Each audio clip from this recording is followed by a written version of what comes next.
اش كيقول جا شاف ضرب عليه بالقلعه وقال لي اراك الصح انت زوج سويتو قلبو كامل حكم عليا قال لي اسمع شوف انت تسكن 3 سنين المهم كونطرولاني بوحدي في الكلاس ديالك اللي في ايدي هنا كنتفاهم حتى فاش كنت خدمت سونتر لابيل ما كنتش كنلبس مسكين من وراها اول خدمه لبست كين ناكلو كنلقى واحد المره خرجت مع الدراري اللي خدامين معايا وتعرفوني مشينا للبحر حيدت حوايجي سنحي فيكم والله الا فاش شافني ولد الناس واحد السيده معانا شافت فيا وتخلعات مني مابقاتش تقدر تشوف عيني في دارتها اللي دير بحال هادشي شنو كان ديري فيه مابقى وخدام معاها زعما باقا خدام معاها والله الا خدام معاها انا راه الدار ما شافوش يدي موده انت ما شفتيش يدي موده جيتي مشغول فاش ضربتو في الكار كان ضرب لي الوالد ديالي وانا صغير وراي فاش ضربتو في الكار 15 عام وفاش كنت غادي في الكار بعدا مشيت عند الحلاق تاع كان الزوار طلعت داكشي دابا انا كبرت فيه المهم باش نشرح لكم شويه رجع شويه للور سمحوا لي والله انا فاش كنت صغير كنت مشاة لا كنت نقرا مزيان صور كنت دارسة مشاهد وكنت عذبت الوالده ديالتي بالنسبه ليها هي المنظور ديالها بالمنظور ديالها كنت انسان معفون علاش حيت انا كنبقى ندور الليل كامل نهار كامل الحمام الكلاب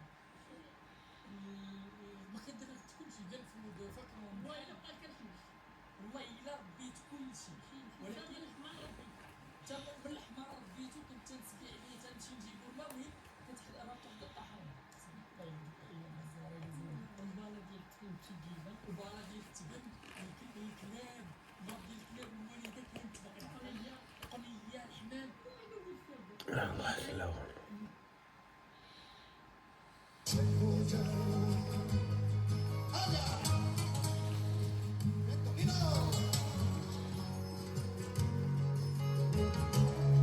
This isn't a digital filter, and it's not a Minecraft texture pack. This is a solid gemstone cut to look like a glitch in the simulation. It's called an opposed bar cut or pixel cut. Traditional gemstones use triangles to scatter light all over the place, but this cut uses perfectly parallel rectangular bars on the bottom and perfectly parallel rectangular bars on the top. But here's the trick. They're offset by 90 degrees like this. So when you look through the stone, they're crossing lines from a perfect grid of squares. It creates a Hall of Mirrors effect that tricks your eyes into seeing moving pixels. It's incredibly hard to align, and if you're off by half a degree, the effect fails. But when you get it right, it looks like you're holding a hologram. This isn't a digital filter, and it's not a Minecraft texture pack. This is a solid gemstone cut to look like a glitch in the simulation. It's called an opposed...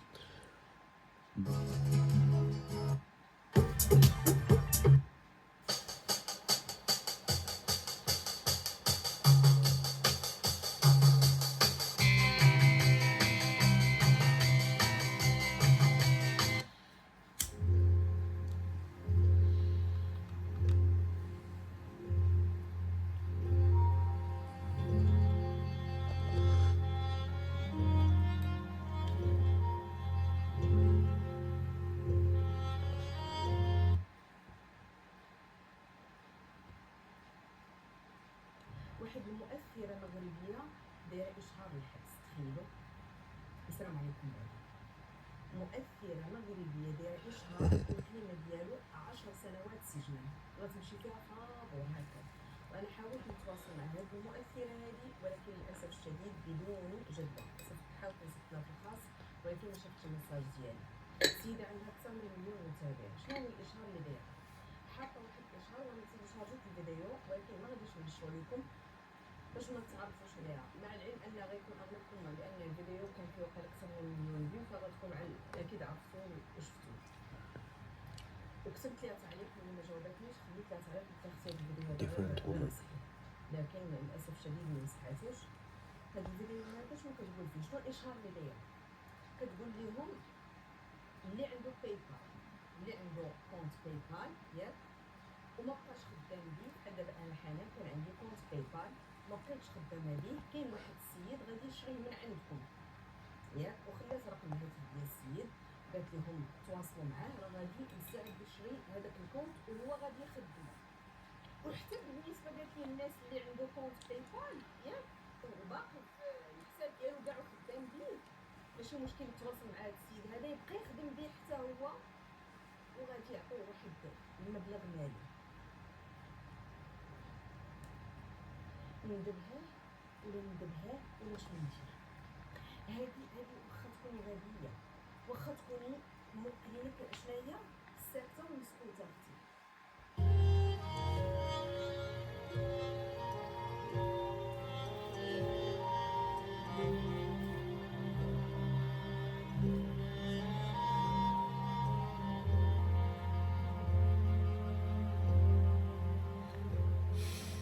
Aranjuez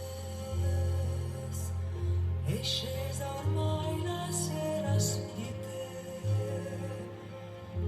e su questo mio viso leggerai quello che il tempo ha scritto già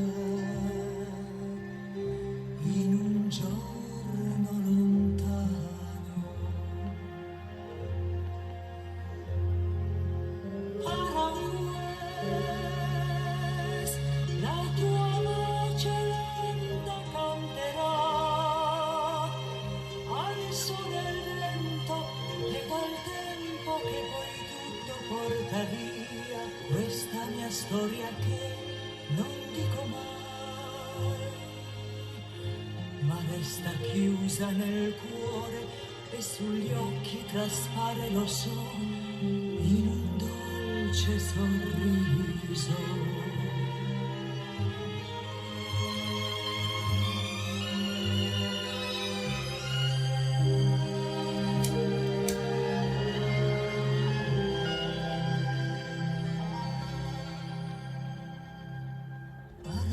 Aranjuez, la tua antica gloria non c'è più, ora piange una chitarra lì con te, il tuo bel nome non c'è più, è fiorito in una rosa. Aranjuez, la mia voce lenta canterà al suono del vento e dal tempo che poi tutto cambierà. Questa tua storia che nessuno sa, che tieni stretta sul cuore e sugli occhi traspare, lo so, in un dolce sorriso. وعليكم السلام ورحمة الله تعالى وبركاته. السلام عليكم.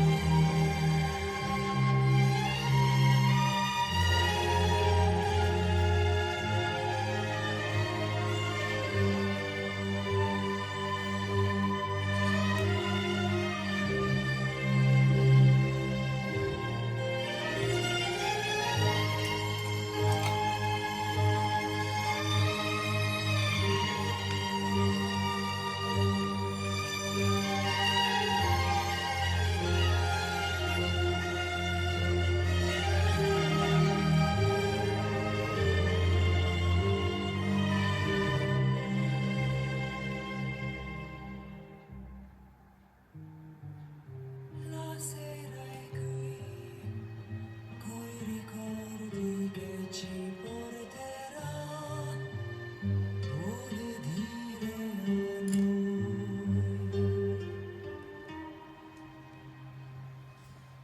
che non siamo mai soli.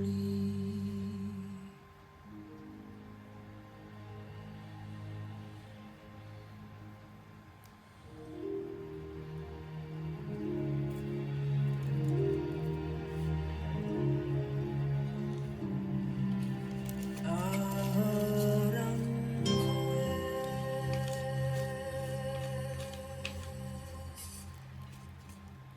oh Aranjuez.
Now the style format and a full-time antique store as well as an oil shop owner is about to publish a book on the glass-making firm Stewart and Sons.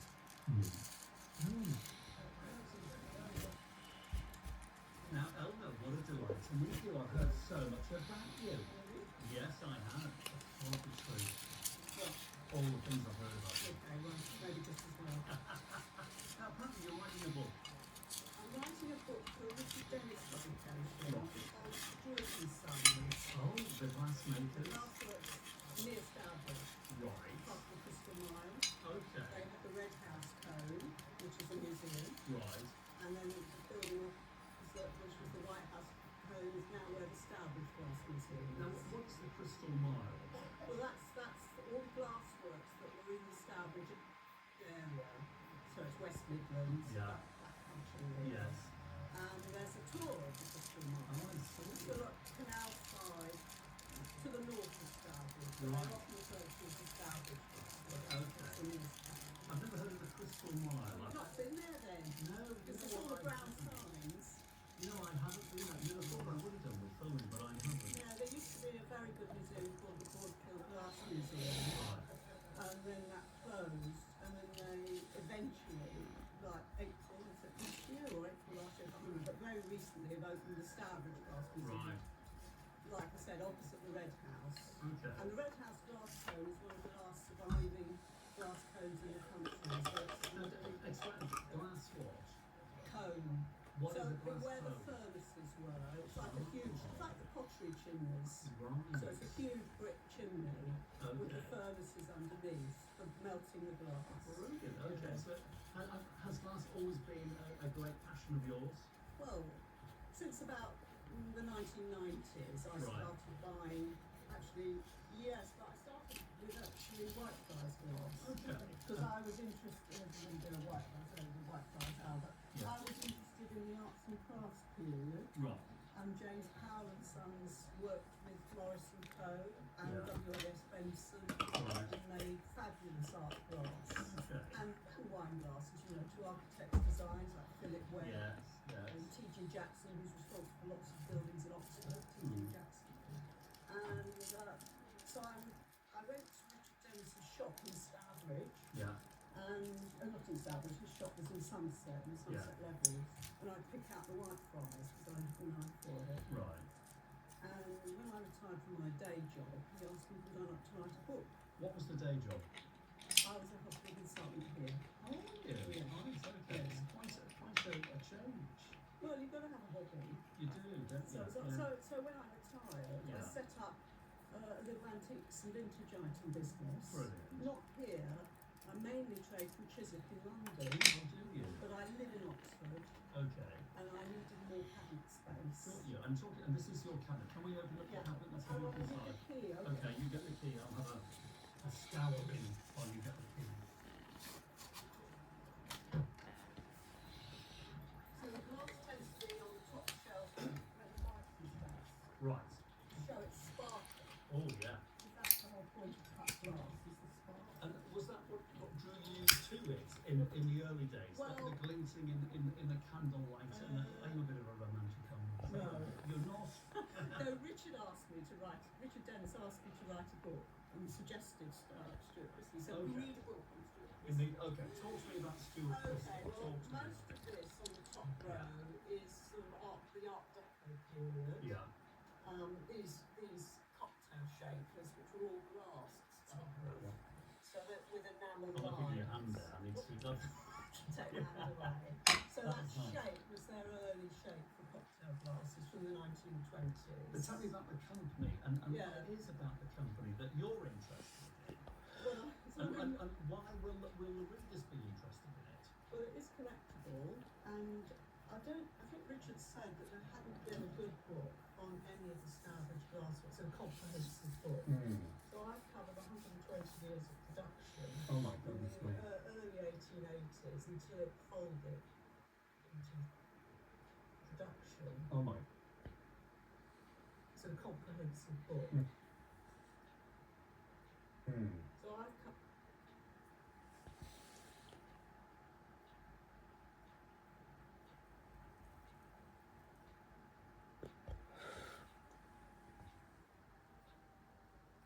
120 years of production. Oh my goodness me.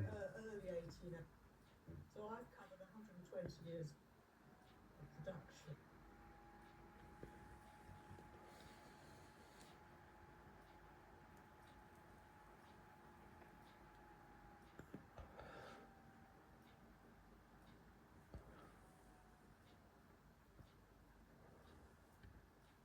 Oh my goodness me. Early 1880s until it folded in 2001.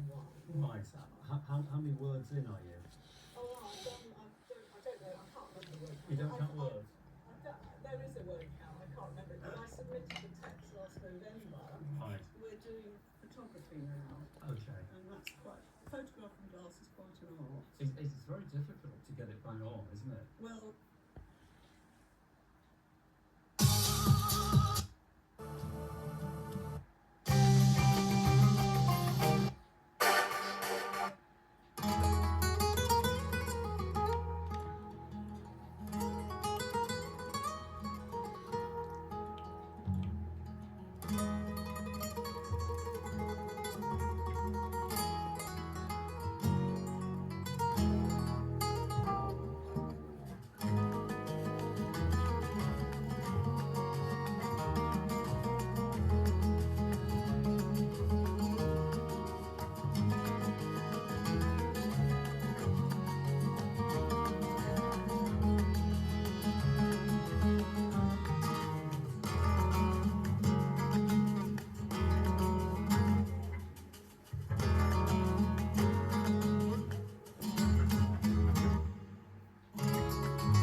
корпус сделан из серебра, а это значит, что никаких проблем с покрытием быть не должно. У меня уже есть мучительный опыт восстановления дешевых цинковых часов. Можете посмотреть видео в профиле. С ними я провозился целую кучу времени, зато после такого не страшно браться за другие корпуса.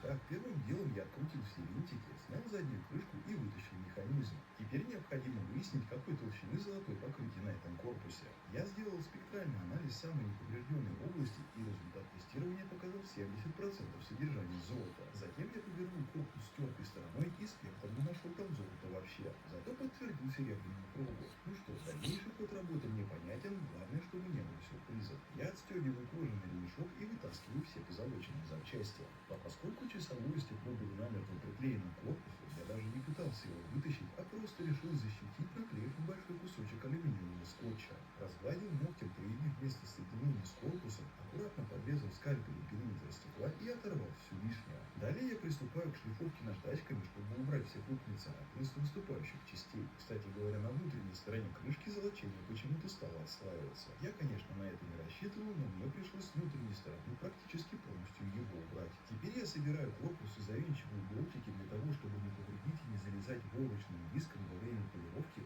острую кромку, которая находится на стыке двух половинок. Теперь необходимо восстановить сатинированную поверхность на нижней стороне корпуса. Для этого я с упором к линейке протираю часы на полоски из крупной наждачной бумаги. Затем откручиваю винтики, разбираю корпус и тщательно промываю все в ультразвуке, отклеиваю двухсторонний скотч и делаю финиш полировки новым сушком, потому как при нанесении сатинирования боковины поцарапались о деревянную линейку. Ну что, корпус часов готов к гальваническому покрытию золотом. Но прежде всего поверхность поверхность необходимо подготовить. Я заменил воду в ультразвуке, на всякий случай промыл парогенератором, обезжирил специальным раствором гальваническим способом, промыл в проточной и дистиллированной воде и погрузил в раствор злочина на 5 минут. Затем промыл и пошел проверять толщину слоя на спектрометре. Правда, я это делаю на обычных настройках методом тыка, но после первого покрытия стало понятно, что золото осело недостаточно толстым слоем, поэтому я повторял операцию до тех пор, пока не увидел 75% золота в составе сплава. Теперь, когда покрытие готово, я отмываю фурнитуру и приступаю к сборке часов.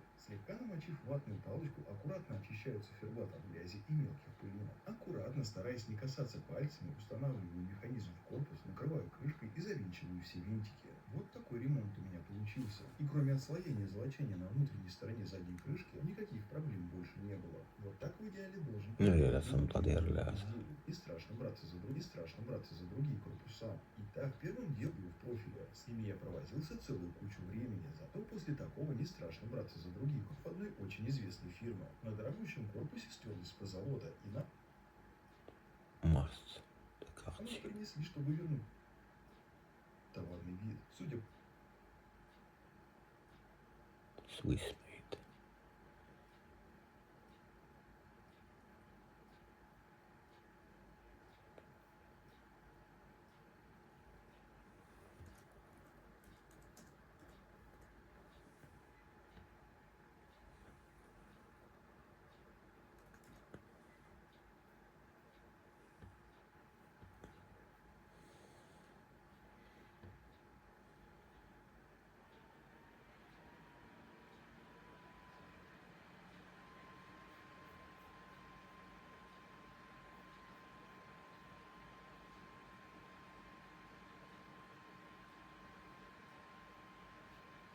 Buchform.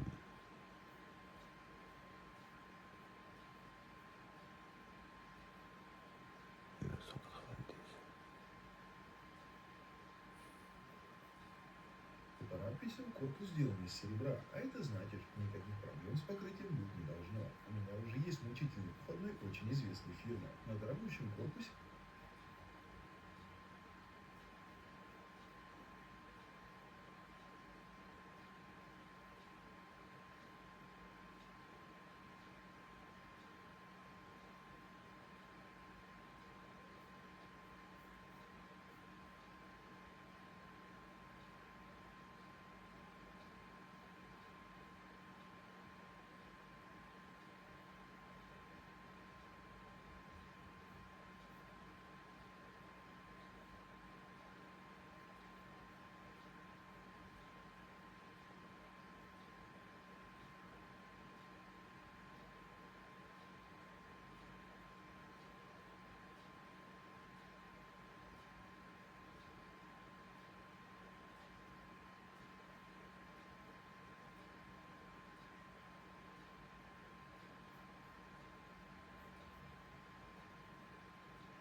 из позолота, и нам их принесли, чтобы вернуть все в ультразвуке, отклеиваю двухсторонний скотч. Покрытие стало понятно под крышкой и завинчиваю все винтики. Вот такой ремонт у меня получился. И кроме отслоения золочения на внутренней стороне задней крышки, никаких проблем больше не было. Вот так в идеале должен проходить ремонт ювелирных изделий. Легко и непринужденно, но такое, к сожалению, бывает не всегда. А с этими часами все нормально. Все же это...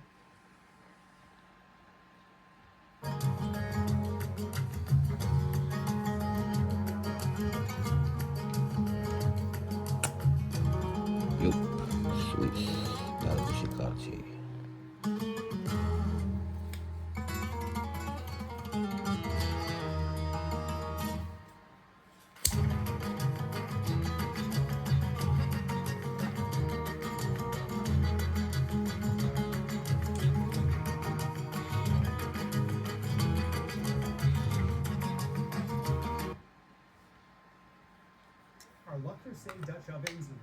ridiculously high price? Or are the cheaper brands just as good? This French cookware brand justifies their high prices with claims about their craftsmanship, quality, and design. But there's no real data out there that proves that they are truly better. So to find out the truth, I put Le Creuset along with 8 Dutch ovens from other brands through a series of tests. I measured the durability of their enamel, how well they retain heat, how well their lids lock in moisture, how evenly the moisture drips back over the pot, how hot their knobs get, and much more.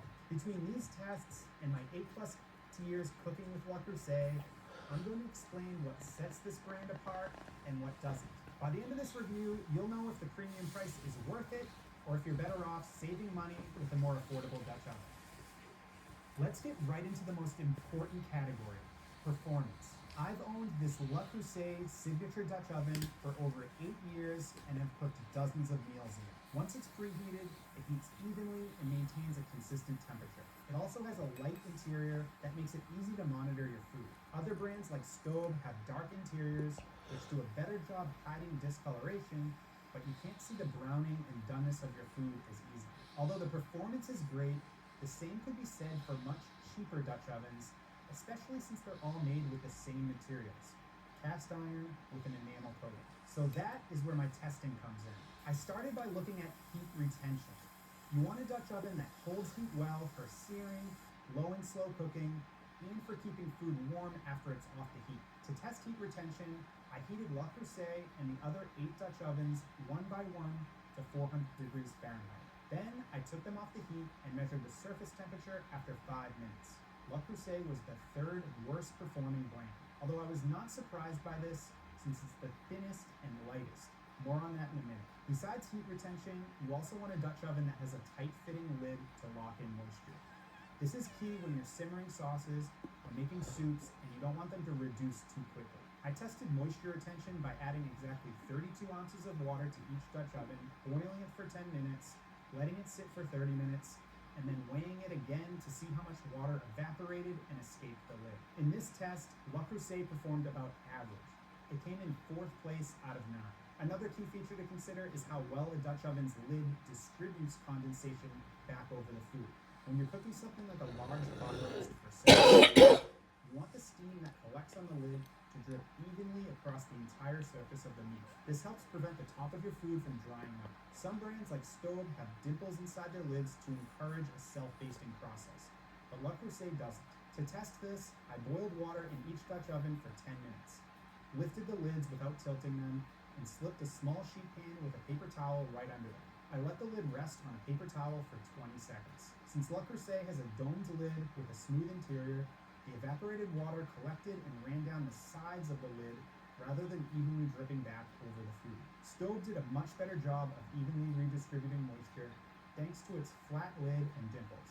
Meisen's grill pan lid, which is flat with ridges, also performed well in this test. The key point here is that Le Creuset does a great job cooking, but nothing about its performance is truly different from the competition.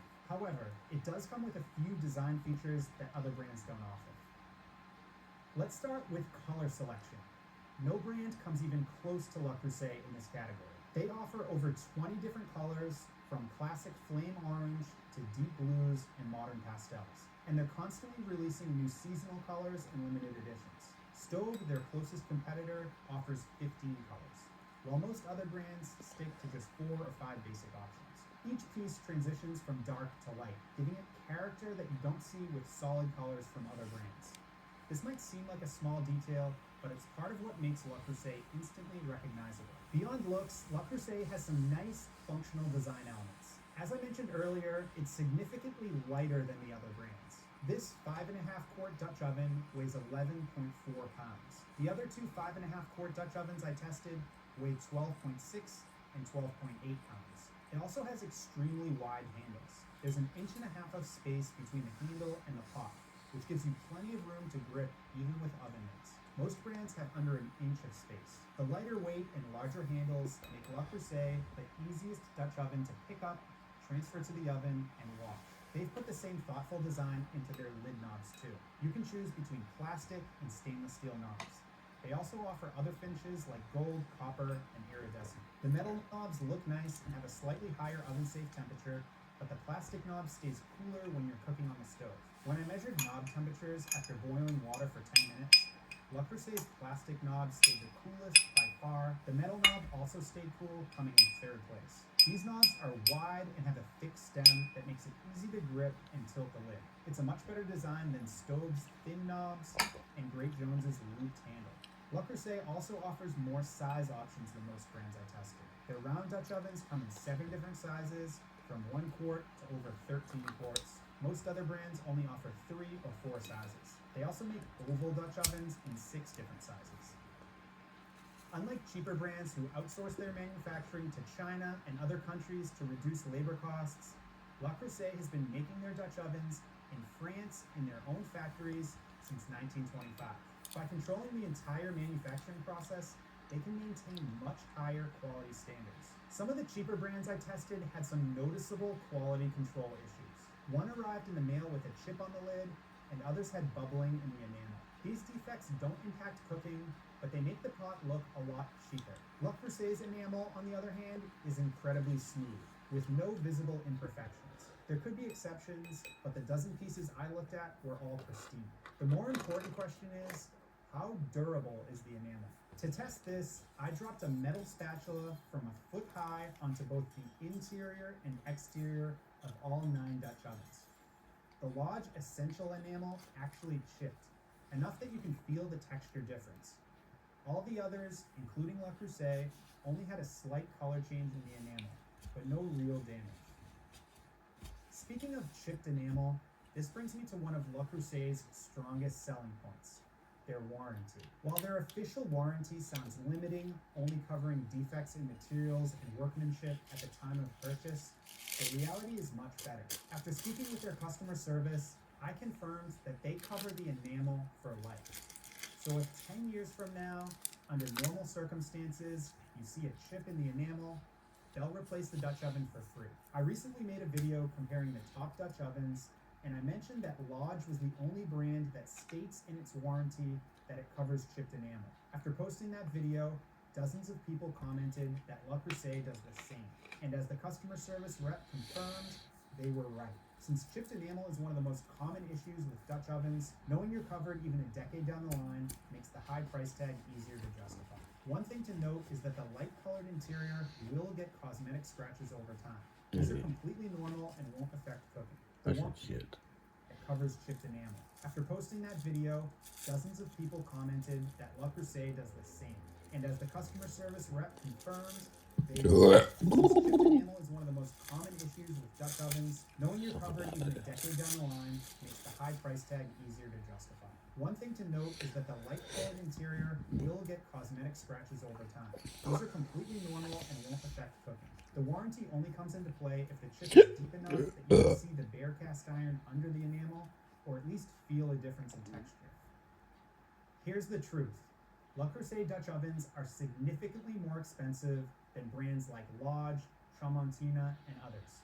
And based on my testing, you're not getting any real meaningful advantages in performance. However, you are getting lighter construction, larger handles, a lifetime warranty that covers the enamel, and the largest color selection in the industry. Plus, you can trust that the piece you receive in the mail or pick up in the store will be in excellent condition without any imperfections. If you're purely focused on getting performance for your money, you can find better value elsewhere. But if there's a color you love or you really like the wide handles, I believe the high price is worth it. I've heard from dozens of Le Creuset owners over the years, and I've never met a single person who said that they regret their purchase. If price is the one thing holding you back, check out Le Creuset's outlet stores. They have over 60 locations across the US where you can find factory seconds, discontinued colors, and overstocked items at significant discounts. To see more reviews and compare the current prices, I've linked to Le Creuset and the other 8 Dutch ovens I tested in the video description. And if you want to see how the 9 Dutch ovens performed in all of my tests, check out this video where I break down which brands are worth buying.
la mamma. Come dicono allora.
Let me go. I don't wanna be your hero. I don't wanna be a big man. Just wanna fight with everyone else. Your masquerade. Part of your parade. $1. Everyone deserves a chance to walk with everyone else while holding down a job to keep now. Una Girl, paella che uso. maybe buy me some new string. New without box vintage copper the color will be careful with the president chip. We can whisper things, Cast iron. secrets from our American dreams. Baby needs some protection, but I'm a kid like everyone else. Font. So let me go. I don't wanna be your hero. I don't wanna be a big man. I just wanna fight like everyone else.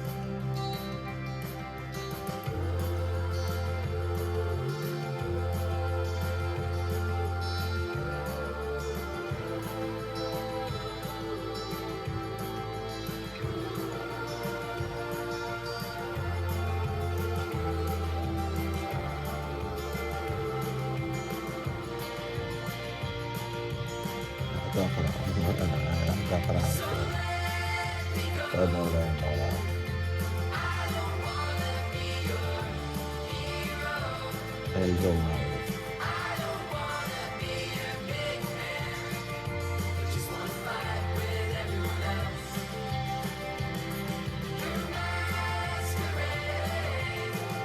I don't wanna be a part of your parade. Everyone deserves a chance to walk with everyone else.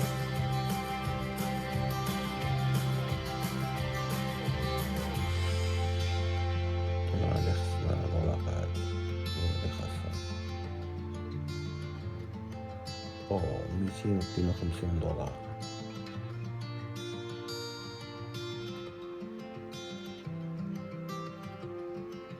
Ciao.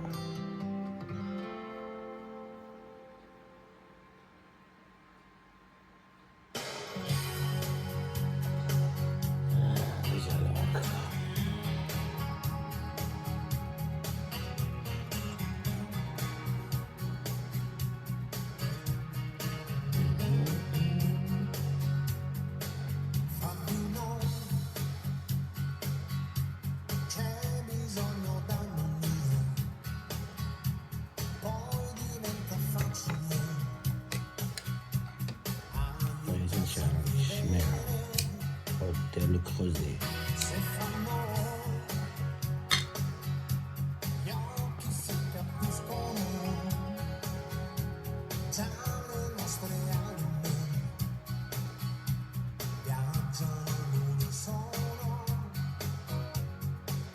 Ora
Let me tell you, mate.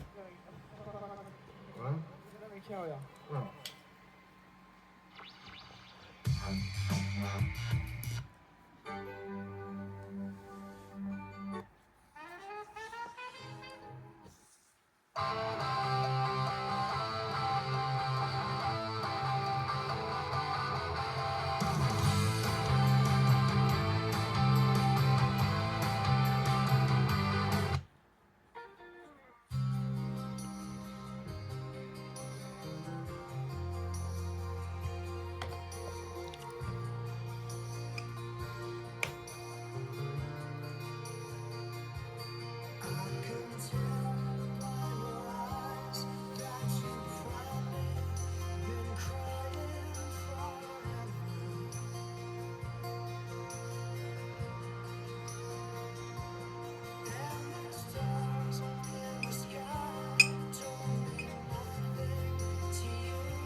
to my